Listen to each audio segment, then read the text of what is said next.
Bonjour, Joachim pour attitude-bien-être.com. Je suis très heureux de vous présenter l'extrait de l'interview du sensei Kenji Tokitsu, 9e dan de karaté, pratiquant en tai chi et en qigong extrêmement performant, qui a atteint un degré de maturité à l'âge de 63 ans tout à fait extraordinaire, à la fois dans l'efficacité, dans la longévité et dans la santé.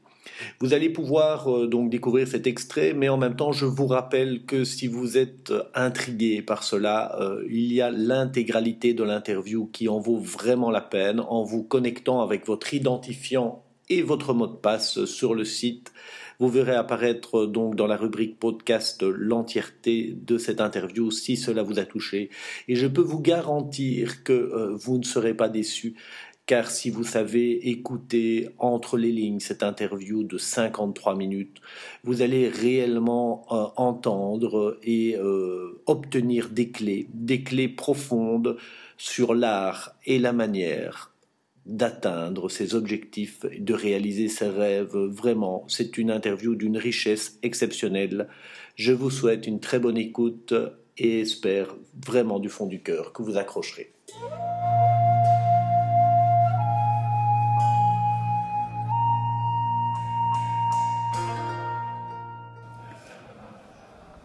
Bon, enchantée, hein. Je ne vous connais pas, mais en rentrant dans votre langue, dans votre manière de parler, de penser, ça donne l'impression, parce qu'évidemment, quand on parle, on peut facilement donner des impressions, c'est pour ça que je dis, ça donne l'impression, mais voilà, hein, que vous êtes allé vraiment loin dans l'art d'abord du karaté, si j'ai bien compris, et puis vous avez découvert dans cet art-là, c'est vraiment passionnant, quoi. Vous êtes passionnant. Merci. Mais qu'est-ce qui s'est passé dans votre... Parce que moi aussi, ça m'intéresse ça en tant qu'humain, on est tous des humains là autour de la table. Qu'est-ce qui s'est passé pour que vous alliez comme ça précisément comme quelqu'un qui est à la recherche, vraiment comme... j'arrive pas à trouver... omnibulé, enfin vous voyez, vous comprenez les mots, hein, vraiment à aller chercher quelque chose à l'intérieur de vous-même. Qu'est-ce qui fait que ça se passe comme ça là maintenant pour vous?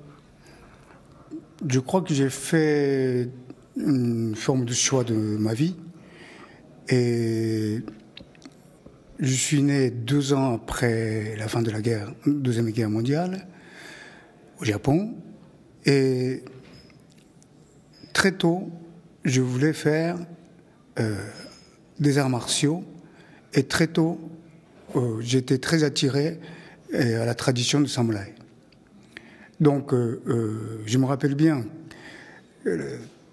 ma mère me consolait quand je pleurais, quand j'avais 3-4 ans, et elle faisait un grand dessin de sabre. Grand dessin de sabre sur la terre ou sur papier. C'était la plus grande consolation. C'est pas un gâteau qu'on me donnait, c'était un dessin de sabre. Et j'étais très attiré depuis que j'étais tout petit et par le sabre et la tradition de samouraï. Et je voulais faire donc les arts martiaux depuis que j'étais tout petit. Et j'ai fait des études universitaires au Japon. Mon université est jumelée à HEC et français. HEC, c'est haute études de commerce. Donc c'est une université difficile d'entrer en concours.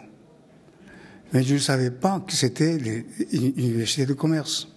Parce que j'ai choisi cette université parce que à la campagne, on disait que c'était une très grande université et c'est très difficile. Donc j'ai fait le challenge et j'ai réussi à entrer. Mais en rentrant, j'étais très déçu parce que ce n'était pas mon idée d'entrer en hautes études de commerce. Donc je n'ai pas fait du tout cette sorte d'études durant 4 ans de mon université.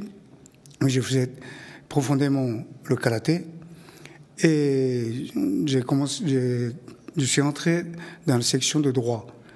Mais au bout de 2 ans, j'ai arrêté et je me suis dirigé vers la sociologie. parce que ça m'intéressait beaucoup, la société et aussi la manière de vivre d'être humain. Et un an avant la fin de mes études, il y avait une possibilité de venir en France pour être assistant d'un maître de karaté de l'époque et poursuivre mes études à l'Université de Paris. Donc, j'ai arrêté mon objectif parce qu'à l'époque, tout le monde, puisqu'on termine hautes études de commerce, on entre dans les affaires. Donc, un an avant la fin de mes études, je me suis dit, tu n'entres pas dans les affaires et je vais partir en France pour faire le karaté. Donc, je suis parti tout de suite après la fin de mes études de Japon et je suis venu en France en 1971. Voilà. Donc, pour moi, faire des arts martiaux profondément, c'était la continuité de ma vie depuis que j'étais tout petit. Donc, il n'y a pas pour moi comment dirais-je, il y a une grande cassure, puisque je continuais toujours les arts martiaux. Et quand j'y réfléchis maintenant, je me suis dit, je ne suis pas beaucoup progressé parce que ce que je ressens aujourd'hui, c'est ce que je voyais et ressentais quand j'avais 5-6 ans. Depuis, j'ai l'impression que je garde le même type de volonté ou à image de mon enfance. Donc voilà, la continuité de ma vie.